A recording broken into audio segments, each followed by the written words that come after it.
Welcome to episode 2 of Dex's Dissections. In this episode, we will be showcasing the Carrot Top Royale from the Orange Booster. If you remember from the previous episode, we wrote a simulation to handle poverty poker to look at various cases.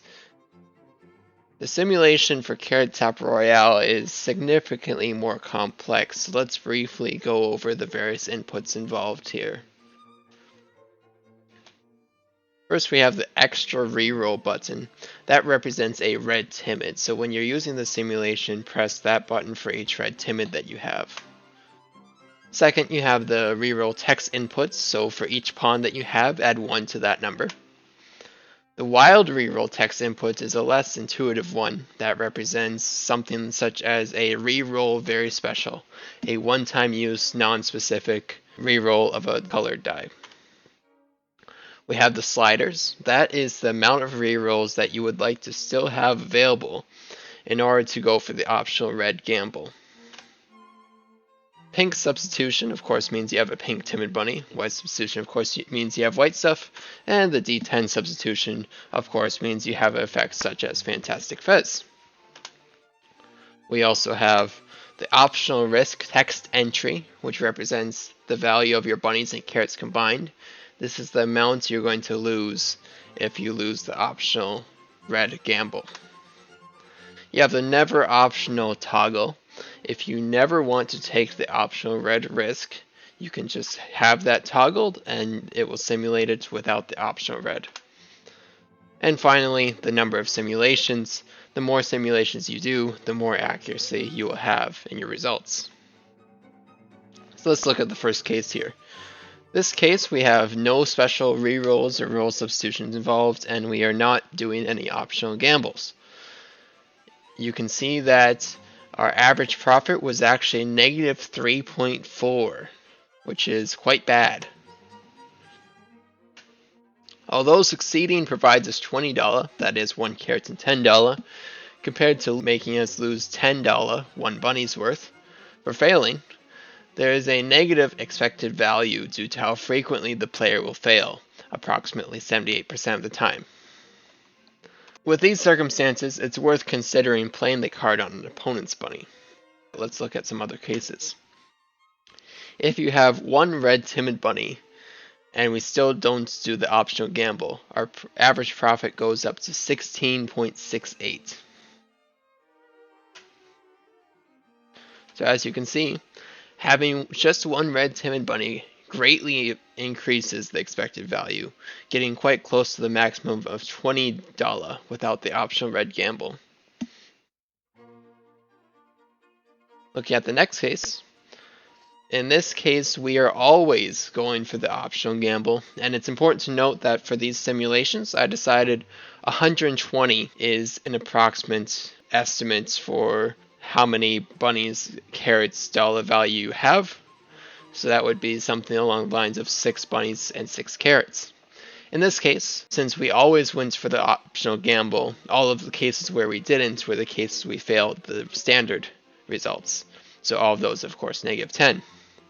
The rest of the time, we had an average profit of about 28.4, and that was most of the cases. The maximum for that would have been 50. The minimum for that would have been negative 140. Surprisingly, we have a positive average result. The maximum we could have expected is 50, 2 bunnies plus 1 carrot plus $20.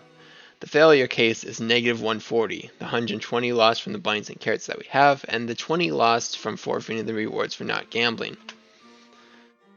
Since about 10% of the simulations fail before attempting the optional gamble, those are counted separately. Obviously, a player won't roll the red die if he fails the others first.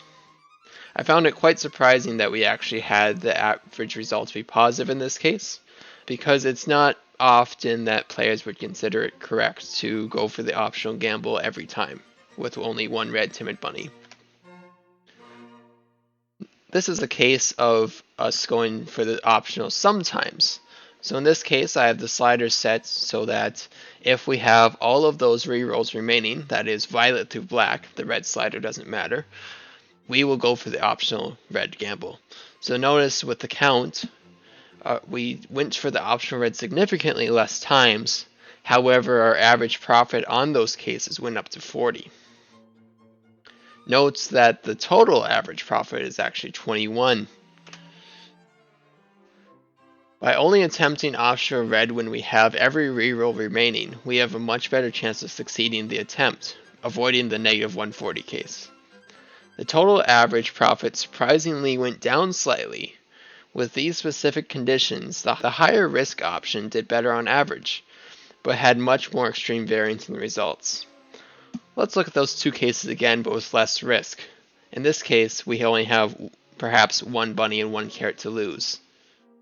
Looking at the top one here in the top left, the average total profit was 34.19. That's always going for the optional gamble. While the bottom one, the average profit was 22.45. So notice when we have much less to lose, it's much more optimal to go for the risk.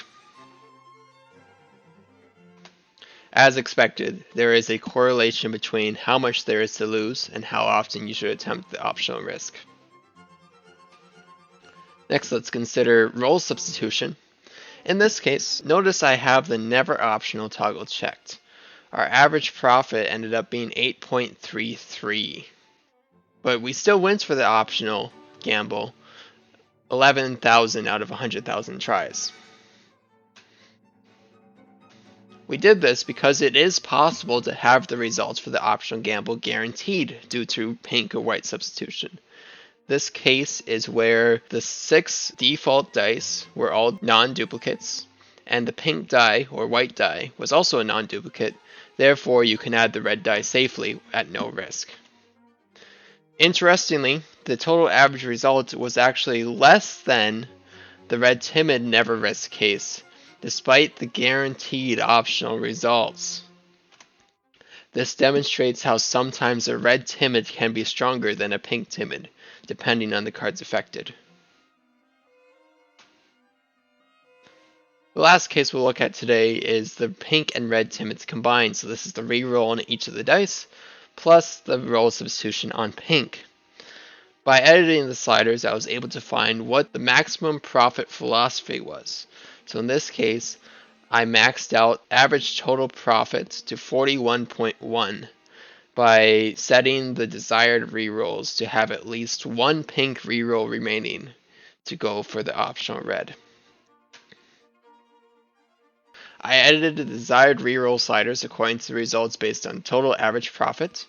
Under these conditions, it seems to be optimal to attempt the optional gamble if there is still at least one reroll remaining on the pink die. So with the red and pink Timid Bunnies, we were actually not that far off from the maximum profit of 50. This has been episode 2 of Dex's Dissections on the card from the Orange Booster, Carrot Top Royale. And as always, Jeff bless.